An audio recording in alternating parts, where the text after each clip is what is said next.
تیر چلانے والے ہیں وہ سعد بن ابی وقاص رضی اللہ عنہ ہیں۔ اور اس کا قصہ یہ ہوا کہ غزوہ بدر سے پہلے آپ نے ایک چھوٹا سا لشکر بھیجا تھا مکہ مکرمہ اور طائف کے درمیان کا جو راستہ ہے اس کی تحقیقات کے لیے۔ تو وہاں حضرت سعد بن ابی وقاص رضی اللہ عنہ نے پہلا تیر چلایا تھا۔ کچھ لڑائی ہوئی چھوٹی سی، وہ بھی تھوڑے لوگ تھے، یہ بھی تھوڑے لوگ تھے، تو لیکن انہوں نے اللہ کے راستے میں پہلی مرتبہ تیر چلایا، اسی لیے انہیں کہا جاتا ہے اول من رما بسہم فی سبیل اللہ، کہ اللہ کے راستے میں جہاد کے اندر پہلے تیر چلانے والے سعد بن ابی وقاص ہیں۔ تو یہ اتنے اونچے درجے کے آدمی ہیں، یعنی السابقون الاولون میں سے ہیں، عشرہ مبشرہ میں سے ہیں۔ ایک تو میں نے سعد بن ابی وقاص کو سنا اور دوسرے ابو بکر رضی اللہ عنہ کا سنا، جن کا نام اصل میں تھا نفع ابن الحارث، نفع ابن الحارث، اور وہ قلعے کی طائف کے قلعے کی دیوار پھلانگ کر آ گئے تھے کچھ لوگوں کے ساتھ۔ وکانت تصورہ، تصورہ کا سور، سور کہتے ہیں دیوار کو، دیوار پھلانگ کر آ گئے تھے طائف کے قلعے کی۔ جب آپ نے طائف کا محاصرہ کیا ہوا تھا تو اس زمانے میں کچھ وہ لوگ تھے کہ جن کو اندازہ تھا یا جن کو خبریں پہنچ رہی تھیں کہ محمد نبی برحق ہیں صلی اللہ علیہ وسلم، اور آپ کے صحابہ کے اخلاق ایسے ہیں اور انصاف ایسا ہے اور ظلم کو یہ لوگ روکتے ہیں وغیرہ وغیرہ۔ تو تقریباً 18 کے قریب افراد وہ تھے کہ جو قلعے کی دیوار کسی نہ کسی طریقے سے پلانگ کے نیچے آ گئے، آ کر مسلمان ہو گئے، نبی کریم صلی اللہ علیہ وسلم کے ہاتھ پر بیعت کر لی۔ ان میں نفع ابن الحارث بھی تھے، لیکن ان کو ابو بکرہ کہا جاتا ہے اس لیے کہ وہ جب قلعے کی دیوار سے اترے تو انہوں نے یہ کیا کہ بکرہ کہتے ہیں چرخی کو، یعنی چرخی سے مراد یہ ہے کہ کنویں سے جب آپ پانی نکالتے ہیں تو ڈول ڈالتے ہیں، ڈول کے لیے بڑی موٹی رسی ہوتی ہے، تو انہوں نے یہ کیا کہ وہ چرخی اوپر باندھی، اچھا، اور اس کی جو وہ ڈور تھی یعنی رسی تھی وہ نیچے لٹکائی، اور اس رسی سے اتر کے یہ نبی کریم صلی اللہ علیہ وسلم کے پاس آ گئے۔ تو ان کا جو اصل نام تھا وہ تو نفع تھا، اور ان کے والد کا نام تھا حارث ابن کلدہ، اور حارث ابن کلدہ جو ہے وہ بڑے مشہور طبیب تھے، مسلمان ان کا اسلام تو ثابت نہیں ہے لیکن وہ طبیب بڑے مشہور تھے، اور اسی لیے جب سعد بن ابی وقاص کو دل کا دورہ ہوا تھا تو نبی کریم صلی اللہ علیہ وسلم نے کیا فرمایا تھا؟ ائت الحارث ابن کلدہ فإنہ اخاف بنی ثقیف فإنہ یتطبب، کہ حارث ابن کلدہ کے پاس جاؤ، وہ جناب قبیلہ ثقیف سے تعلق رکھتا ہے اور بڑا طبیب آدمی ہے، طبیب بنتا ہے، تو اس سے یہ کہو کہ وہ 7 گٹھلیاں کھجور کی لے، ان کو پیسے عجوہ کھجور کی، اور ان کا لدود بنا کر آپ کو تمہیں کھلائے۔ تو یہ آپ نے پورا طریقہ بھی بتایا، لیکن ساتھ ہی ان کو بھیجا تھا حارث ابن کلدہ کے پاس، اور حارث ابن کلدہ کے بیٹے ہیں نفع ہیں جی، تو لیکن ان کا پھر لقب کیا پڑ گیا؟ ابو بکرہ۔ چنانچہ عام طور سے جب روایات میں ذکر آتا ہے تو ابو بکرہ کے نام سے ذکر آتا ہے۔ تو ابو عثمان النہدی کہتے ہیں کہ میں نے یہ حدیث 2 بڑے صحابہ سے سنی ہے، ایک سعد بن ابی وقاص سے اور دوسرے حضرت ابو بکرہ رضی اللہ عنہ سے، اور ابو بکرہ وہ ہیں جو طائف کے قلعے کی دیوار پھلانگ کر آ گئے تھے کچھ لوگوں میں، نبی کریم صلی اللہ علیہ وسلم کے پاس آئے، فقالا، اور یہ دونوں کہتے ہیں کہ ہم نے نبی کریم صلی اللہ علیہ وسلم کو سنا، آپ نے فرمایا من ادعا الی غیر ابیہ وہو یعلم فالجنۃ علیہ حرام، کہ جو شخص اپنے باپ کے علاوہ کسی اور کی طرف نسبت کرے تو اس نسبت کرنے والے پر جنت حرام ہے۔ جو آدمی اپنے حقیقی باپ کی طرف، کیونکہ حقیقی باپ کی طرف نسبت کرنا یہ واجب ہے، ادعوہم لآبائہم هو اقسط عند اللہ، اور غیر باپ کی طرف نسبت کرنا حرام ہے۔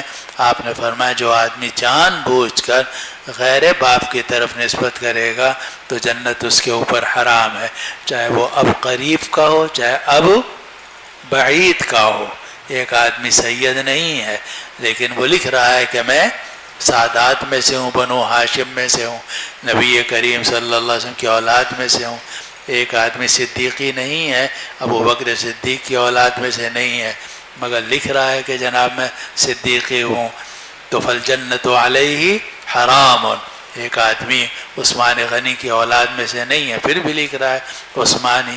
ایک آدمی حضرت علی کی اولاد میں سے نہیں ہے پھر بھی لکھ رہا ہے علوی۔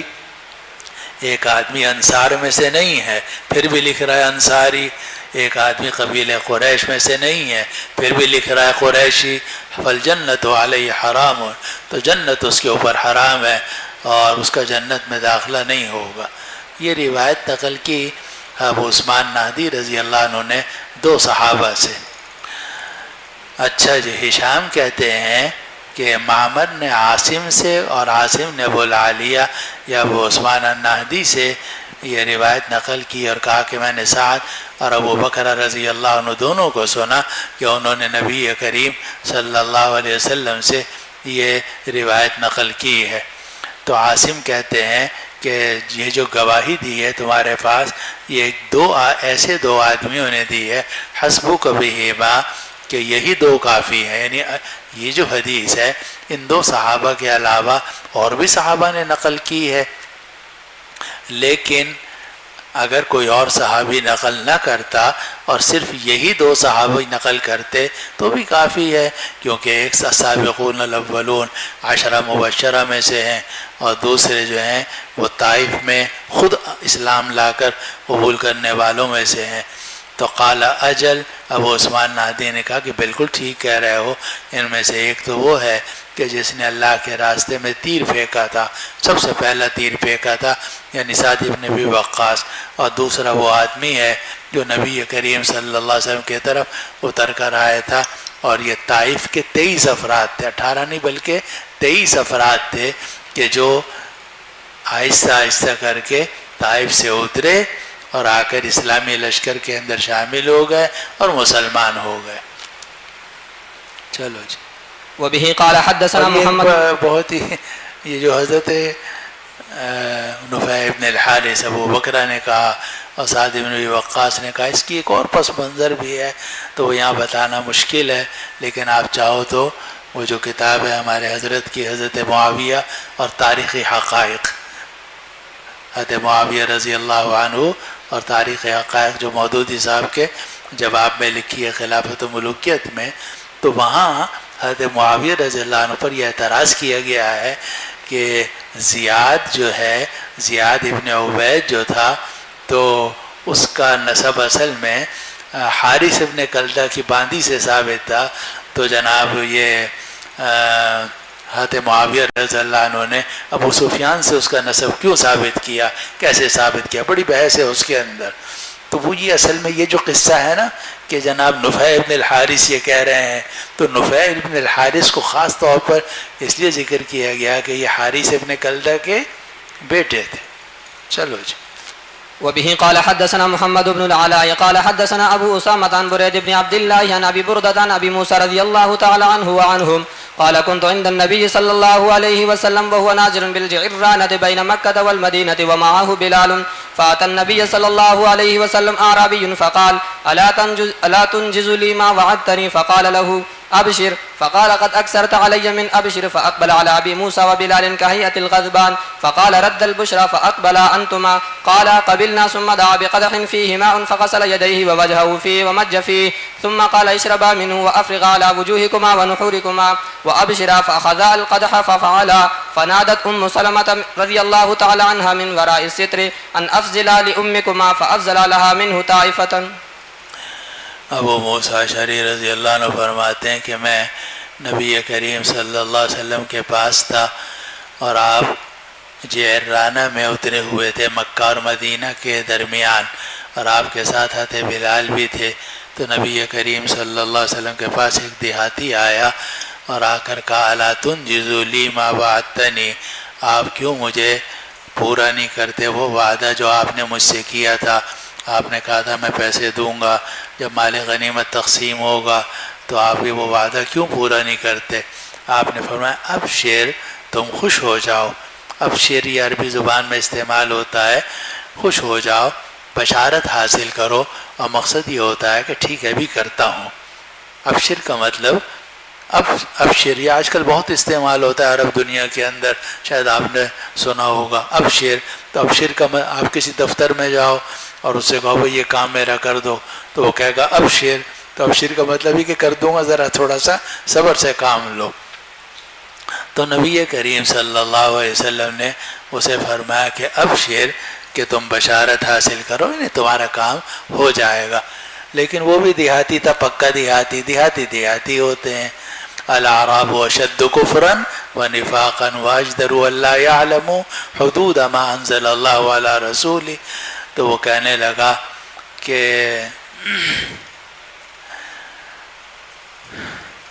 قد اکثرت علی من ابشر، کہ آپ نے ابشر بہت زیادہ میرے اوپر کر دیا ہے، اکثر یہی کہہ دیتے ہیں کہ ابشر ابشر۔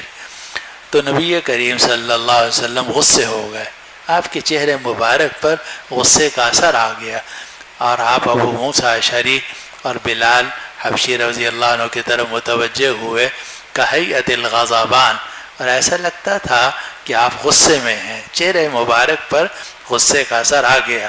اور یہ آپ پڑھیں گے کہ جب آپ خوش ہوتے تھے تو آپ کا چہرہ چمکنے لگتا تھا جیسا کہ 14ویں کا چاند ہے، لیکن جب آپ کو غصہ آتا تھا تو آپ کا چہرہ مبارک غصے سے سرخ ہو جاتا تھا۔ اور اسی سے معلوم ہوا کہ غصہ آ جانا کوئی عیب نہیں ہے۔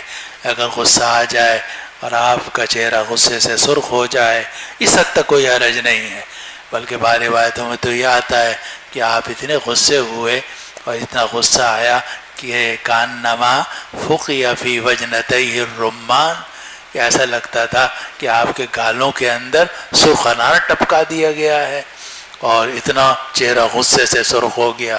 لیکن کمال یہ ہے کہ کبھی آپ نے اپنی زبان مبارک سے کوئی سخت کلمہ کہا ہو، یا آپ نے ہاتھ چلایا ہو یا پاؤں چلایا ہو۔ معلوم ہے کہ غصے کا آ جانا کوئی عیب کی بات نہیں ہے۔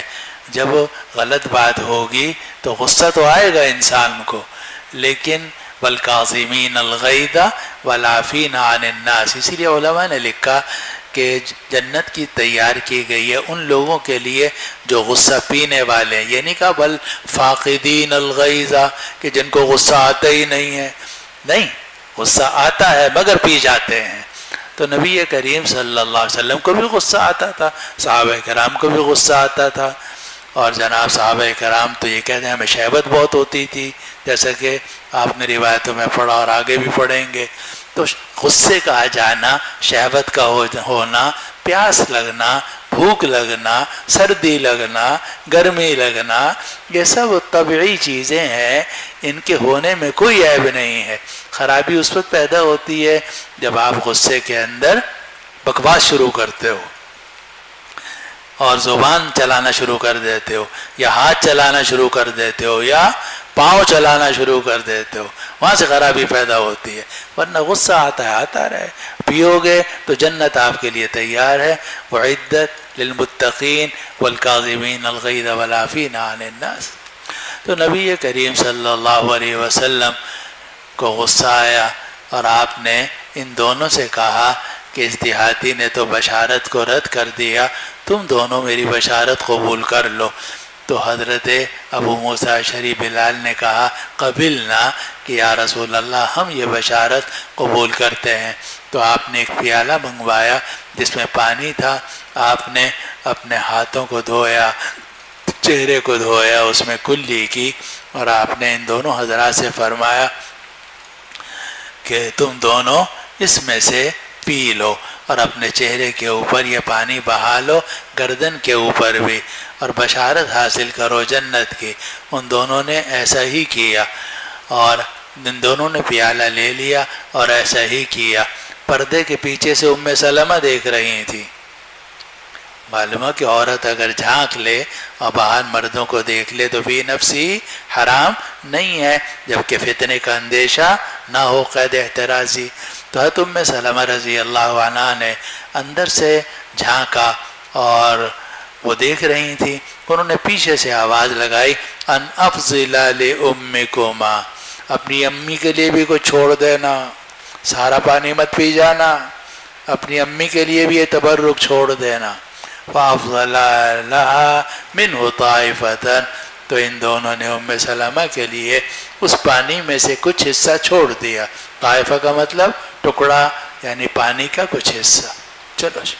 وبه قال حدثنا يعقوب بن ابراهيم قال حدثنا اسماعيل قال حدثنا ابن جريج قال اخبرني عطاء ان صفوان بن يعلى بن اميه اخبره ان يعلى كان يقول ليتني ارى رسول الله صلى الله عليه وسلم حين ينزل عليه قال فبين النبي صلى الله عليه وسلم بالجعرانه وعليه ثوب قد اذل به معه فيه ناس من اصحابه إذ جاءه أعرابي عليه جبة متزمخ بطيب فقال يا رسول الله كيف ترى في رجل أحرم بعمرة في جبة بعدما تزمخ بالطيب فأشار عمر رضي الله تعالى عنه إلى يعلى بيده أن تعال فجاء يعلى فأدخل رأسه فإذا النبي صلى الله عليه وسلم محمر الوجه يغط كذلك ساعة ثم سري عنه فقال أين الذي يسألني عن العمرة آنفا فالتمس الرجل فأتي به فقال أما الطيب الذي بك فاغسله 3 مرات وأما الجبة فانزعها ثم اصنع في عمرتك كما تصنع في حجك۔ صفوان ابن یعلا ابن امیہ نے یہ بات بتلائی کہ یعلا کہتے تھے کہ کاش میں رسول اللہ صلی اللہ علیہ وسلم کو دیکھوں جب آپ پر وحی نازل کی جا رہی ہو۔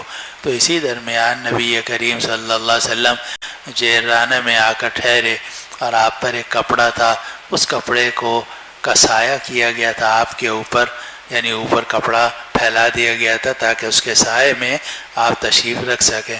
اور آپ کے ساتھ صحابہ کی کچھ لوگ تھے، ایک دیہاتی آیا، اس نے احرام باندھا ہوا تھا اور جبہ بھی تھا اور جبہ پہنا ہوا تھا، اور جبے پہ خوب بہت ساری جناب خوشبو لتھڑی ہوئی تھی، خوب دبا کے اس نے خوشبو لگائی تھی۔ اس نے عرض کیا کہ یا رسول اللہ آپ کی کیا رائے ہے کہ اگر کوئی آدمی عمرے کا احرام باندھے جبے کے اندر جبکہ اس کے اوپر بہت ساری خوشبو اس نے لگا دی ہے؟ تو عمر فاروق نے یعلا کو اشارہ کیا کہ جلدی آؤ۔ یعلا آئے، انہوں نے اپنا سر کپڑے کے نیچے داخل کیا تو دیکھا کہ نبی کریم صلی اللہ علیہ وسلم کا چہرہ مبارک سرخ ہے اور آپ کے منہ مبارک سے آواز نکل رہی ہے، اس طرح پھونک آپ کے منہ سے نکلا کرتی تھی، اور ہلکی سی غشی کسی کیفیت آپ کے اوپر طاری ہوتی تھی جب وہی نازل ہوتی تھی۔ ثم سری عنہ، پھر وہ کیفیت آپ سے ختم ہو گئی۔ آپ نے فرمایا کہاں ہے وہ دیہاتی کہ جس نے ابھی مجھ سے عمرے کے بارے میں مجھ سے عمرے کے بارے میں پوچھ رہا تھا؟ اس آدمی کو تلاش کر کے لایا گیا۔ آپ نے فرمایا جو خوشبو تیرے اوپر ہے اس کو 3 مرتبہ دھو، اور جو جبہ ہے وہ اتار، اور اپنے عمرے میں پھر وہ سارے کام کر جیسا کہ تم اپنے حج میں کرتے ہو، یعنی جبہ پہننے کی اور احرام کے بعد خوشبو لگانے کی اجازت نہیں ہے۔ چلو جی۔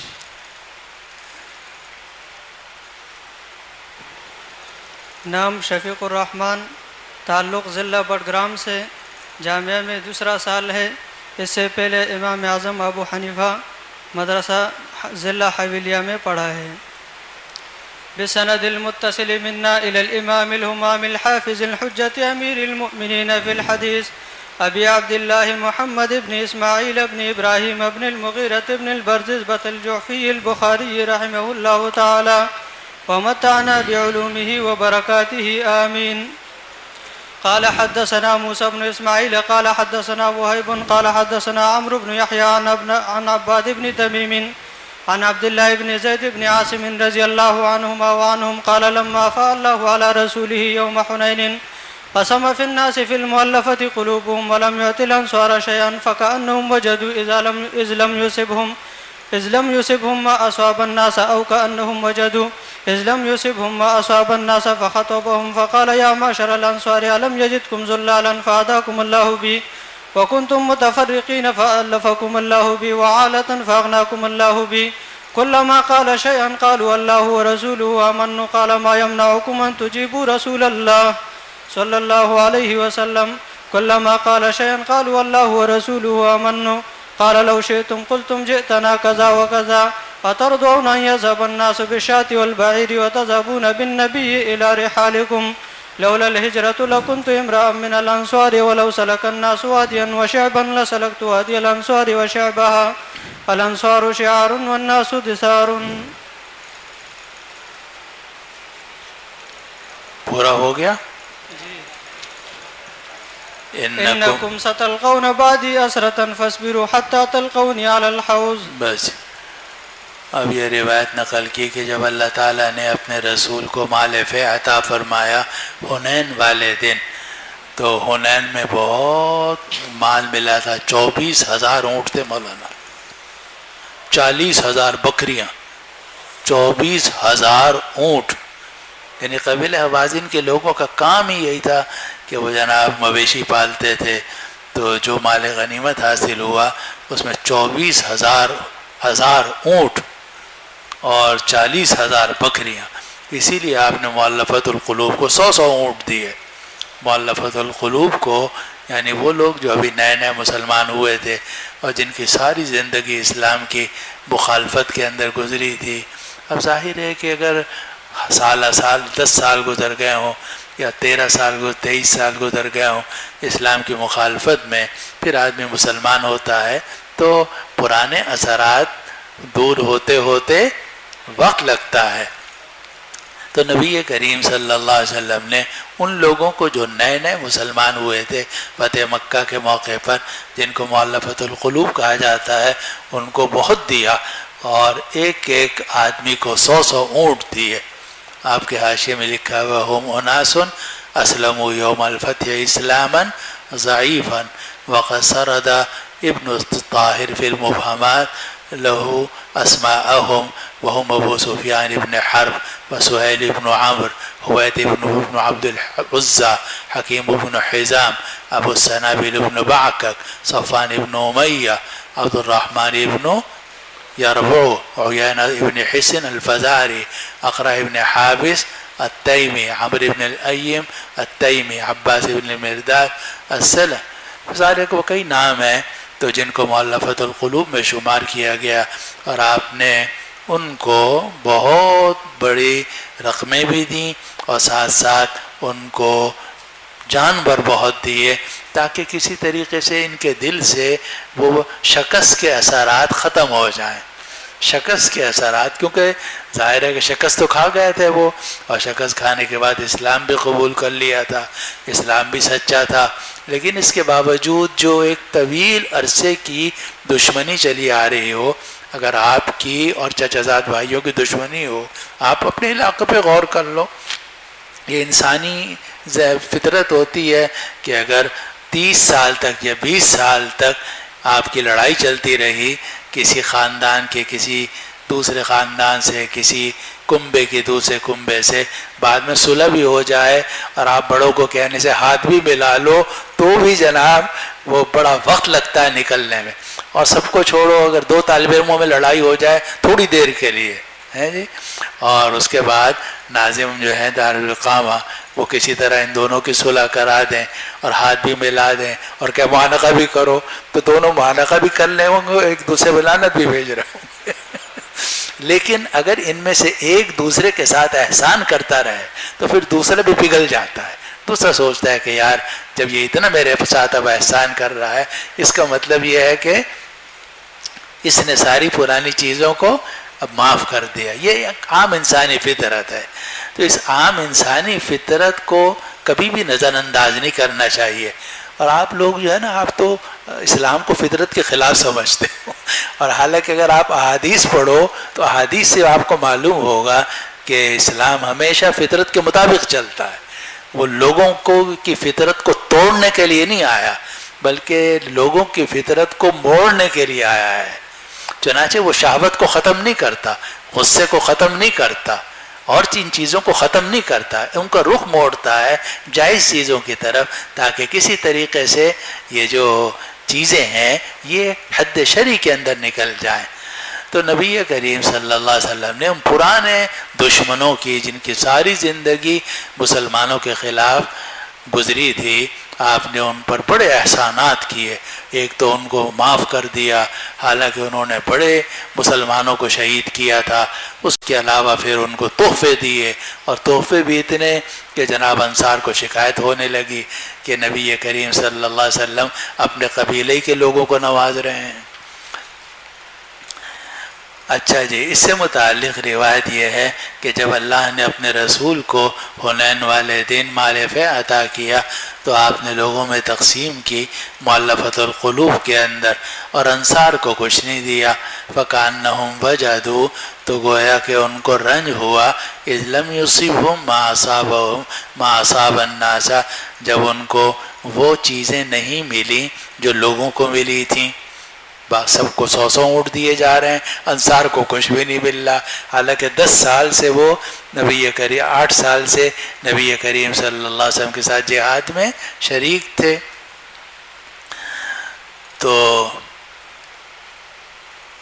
او کانہم وجدوا اذ لم یصبہم ما اصاب الناس فخطبہم، تو آپ نے ان کو خطبہ دیا اور آپ نے فرمایا اے انصار کے گھروں، کیا میں نے تمہیں گمراہ نہیں پایا تھا کہ اللہ نے تمہیں میرے ذریعے سے ہدایت دی اور تم آپس میں لڑتے تھے، اللہ تعالیٰ نے میرے ذریعے سے تمہاری تالیف قلب کی. قرآن مجید میں ہے نا، وَكُنْتُمْ أَعْدَاءً فَأَلَّفَ بَيْنَ قُلُوبِكُمْ، آپ نے اوس اور خزرج کی لڑائی کو ہمیشہ کے لیے ختم کیا، ان کو دوست بنایا. فرمایا تم تو لڑتے تھے آپس میں، اللہ نے میرے ذریعے سے تمہاری تالیف قلب کی، اور تم فقیر تھے، اللہ تعالیٰ نے میرے ذریعے سے تمہیں غنی بنایا. جب کبھی بھی نبی کریم صلی اللہ علیہ وسلم اپنے احسان ذکر فرماتے تھے تو انصار جواب میں کیا کہتے تھے؟ قالوا اللہ ورسولہ امن، کہ اللہ رسول کا زیادہ احسان ہے، باقی ہمارے اوپر اللہ کا اور رسول کا احسان ہے. آپ نے فرمایا نہیں، تم بھی کہہ سکتے ہو. قال ما یمنعکم ان تجیبوا رسول اللہ، فرمایا کون سی چیز تمہیں روک رہی ہے کہ تم مجھے جواب دو. ان تجیبوا رسول اللہ، کہ تم رسول اللہ کو جواب دو. کلما قال شیئا قالوا اللہ ورسولہ امن، جب بھی رسول کوئی بات کہتا ہے تم جواب میں یہ کہہ رہے ہو کہ اللہ ورسولہ امن، حالانکہ اگر تم چاہو تو یہ کہہ سکتے ہو کہ جئتنا کذا و کذا، کہ جب آپ ہمارے پاس آئے تھے ایسے ایسے تھے، ہم نے آپ کی مدد کی، ہم نے آپ کو پناہ دی، مکے والوں نے آپ کو نکالا تھا، ہم نے آپ کو پناہ دی ہے. اور آپ کے حاشیے میں لکھا ہوا ہے، حاشیہ وَلَوْ شِئْتُمْ قُلْتُمْ جِئْتَنَا كَذَا وَكَذَا. وفی حدیث ابی سعید، ابو سعید خدری رضی اللہ عنہ کے حدیث میں آپ نے فرمایا اما واللہ لو شئتم لقلتم، اللہ کی قسم اگر تم چاہو تو تم یہ کہہ سکتے ہو فصدقتم وصدقتم وصدقتم، اور اگر تم یہ کہو گے تو بالکل سچ بولو گے، سچ بولو گے، سچ بولو گے. کیا کہہ سکتے ہو؟ اتیتنا مکذبا فصدقناک، آپ ہمارے پاس آئے تو مکہ کے لوگ آپ کی تکذیب کر رہے تھے، ہم نے آپ کی تصدیق کی. ومخذولا فنصرناک، اور آپ کو مکہ سے نکال دیا گیا تھا، ہم نے آپ کی مدد کی. وطریدا فآویناک، اور آپ کو وہاں سے نکال دیا گیا تھا، ہم نے آپ کو ٹھکانہ دیا. وعائلا فواسیناک، اور آپ تنگ دست تھے، ہم نے آپ کے ساتھ غمخواری کی. اب دیکھو یہ ہے انصاف. کہ نبی کریم صلی اللہ علیہ وسلم نے فرمایا صرف ایسا ہی نہیں ہے کہ تم ہی لوگوں کے اوپر اللہ رسول کا احسان ہے، اگر تم چاہو تو تم بھی کہہ سکتے ہو کہ تم نے بھی دین کے لیے بڑی قربانیاں دی ہیں، اللہ رسول کی بڑی نصرت کی ہے. اسی لیے تو ان کو انصار کہا جاتا تھا. انصار کا مطلب یہی ہے کہ انہوں نے نصرت کی تھی نبی کریم صلی اللہ علیہ وسلم کی. تو آپ نے ان کو بتایا کہ اگر تم چاہو تو یہ سب باتیں کہہ سکتے ہو. پھر آپ نے فرمایا اترضون ان یذهب الناس بالشاة والبعیر، کیا تم اس بات پر راضی ہو کہ لوگ بکریاں اور اونٹ لے کر جائیں؟ میں ان میں سے ایک ایک کو 100 اونٹ دے رہا ہوں، 100 بکریاں دے رہا ہوں، اور تمہیں 100 بکریاں اونٹ نہیں دے رہا. تو یہ لوگ بکریاں لے کر جائیں گے اور تم مجھے لے کر جاؤ گے. فرمایا کہ کیا تم اس بات پر راضی نہیں ہو کہ لوگ اونٹ اور بکریاں لے کر جائیں اور تم نبی کو لے کر جاؤ اپنے کجاووں میں، اِلیٰ رحالکم، اپنے کجاووں میں۔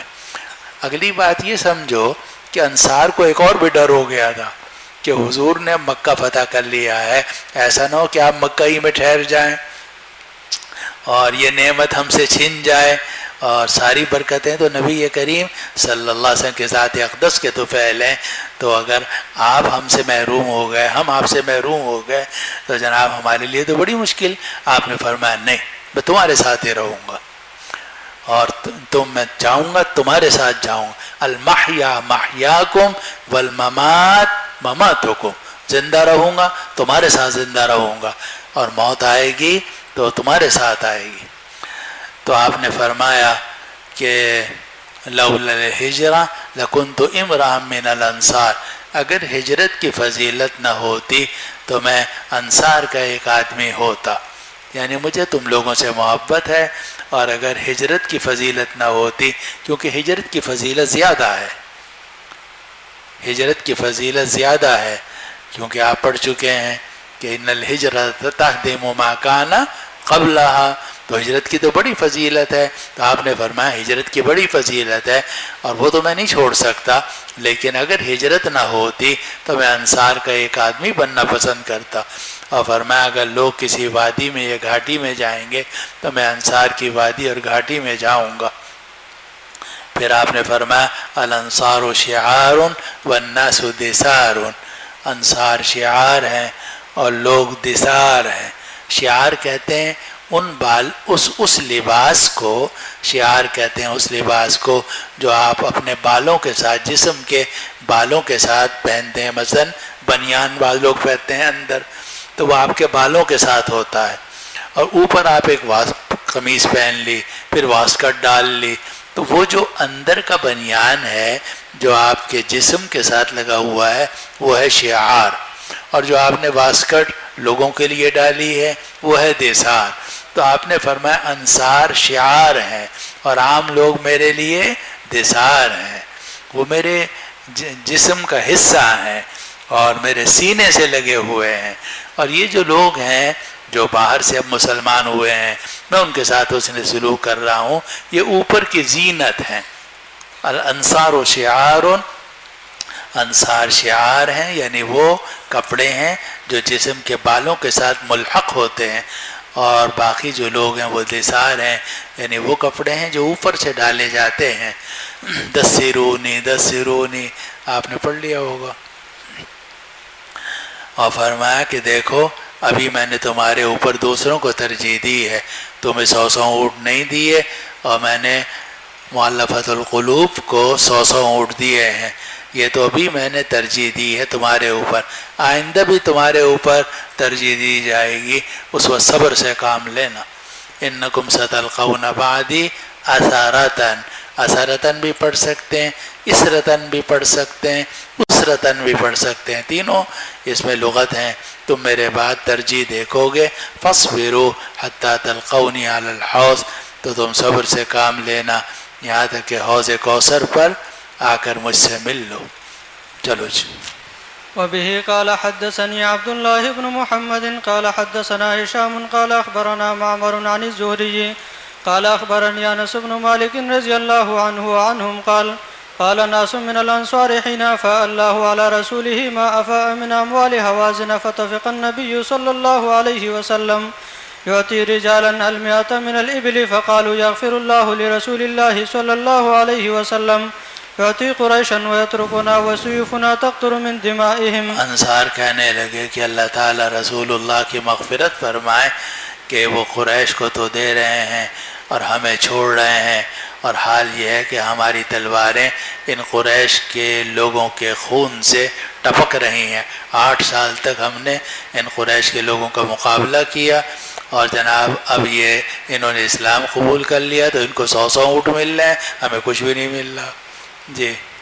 قال انس رضی اللہ عنہ فحدث رسول اللہ صلی اللہ علیہ وسلم بمقالتهم فارسل رسول اللہ صلی اللہ علیہ وسلم کو ان کی بات بتائی گئی، آپ نے انصار کو پیغام بھیجا اور سب کو چمڑے کے ایک قبے کے اندر جمع کیا گیا، چمڑے کا ایک بڑا خیمہ تھا، اس کے اندر انصار کو جمع کیا گیا.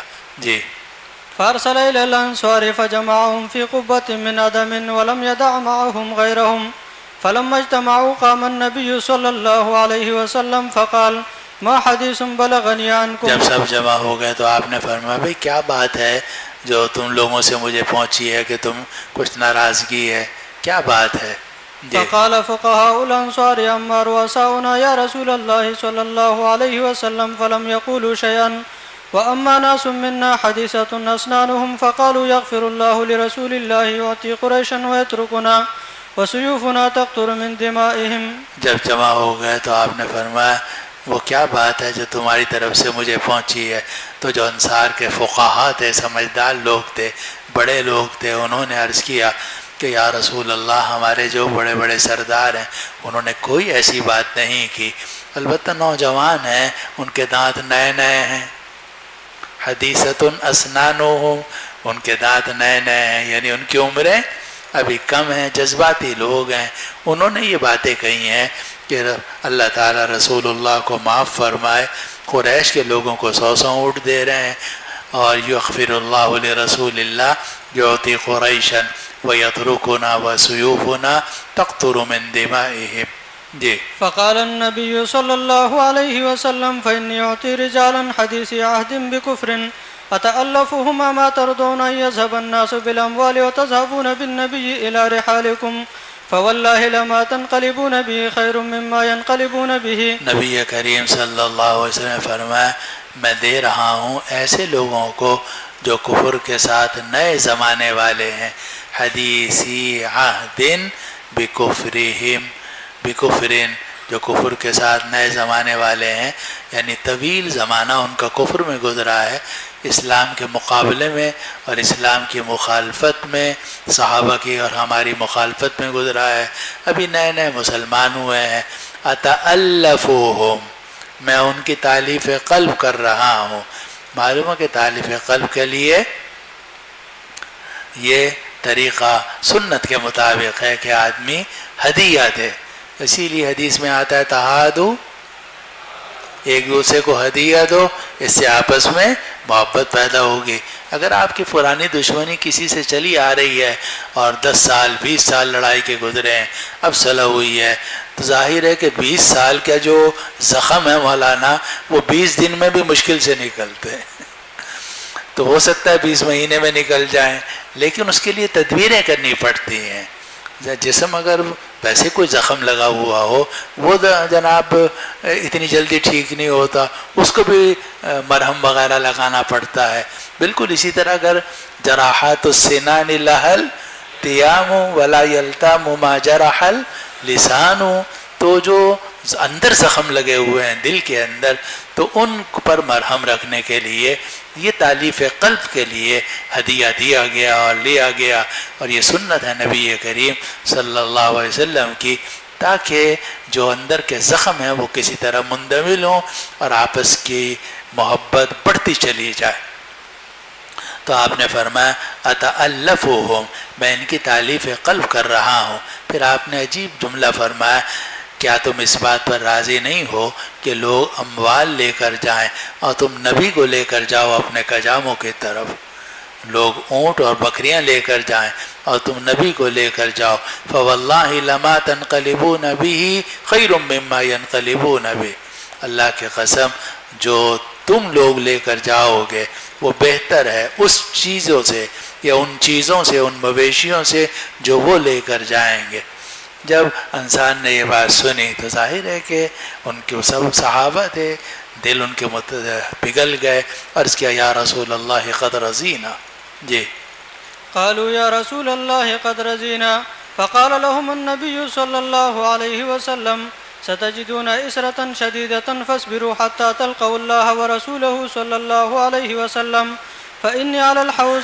نبی کریم صلی اللہ علیہ وسلم نے فرمایا دیکھو تم میرے بعد سخت قسم کی ترجیح دیکھو گے، اسرتن شدیدتن، سخت قسم کی ترجیح دیکھو گے کہ تمہارے اوپر دوسروں کو ترجیح دی جائے گی. تو صبر کرنا یہاں تک کہ اللہ رسول سے حوض کوثر پر ملاقات ہو جائے. اور یہ جو آپ نے فرمایا کہ سخت ترجیح دیکھو گے، اشارہ کر دیا کہ فی الحال بھی میں نے تمہارے اوپر قریش کے لوگوں کو ترجیح دی ہے، ان کو 100 اونٹ دیے، تمہیں نہیں دیے، لیکن یہ ترجیح بالحق ہے، اور ہو سکتا ہے کہ آئندہ بھی ترجیح تمہارے اوپر ہو دوسرے لوگوں کو، مہاجرین کو تمہارے اوپر ترجیح ہوگی، اور ہو سکتا ہے کہ وہ ترجیح بالحق ہو، اور ہو سکتا ہے کہ ترجیح بالباطل ہو۔ دونوں صورتوں میں تم صبر سے کام لینا، کیونکہ اصل چیز جو ہے وہ جنت ہے۔ تم حوض کوثر پہ آ کے جو شکایتیں ہیں سب تمہاری دور کر دوں گا۔ فاصبروا حتی تلقونی علی الحوض۔ اور اسی لیے آپ جانتے ہیں کہ آپ نے فرما دیا تھا الائمۃ من قریش، اسی لیے جتنے بعد میں خلیفہ آتے رہے سب مہاجرین تھے، انصار میں سے تو کوئی بھی خلیفہ نہیں بنا تھا۔ تو یہ خود اشارہ تھا اس بات کی طرف کہ آئندہ بھی تمہارے اوپر دوسروں کو ترجیح دی جائے گی، تو تم صبر سے کام لینا۔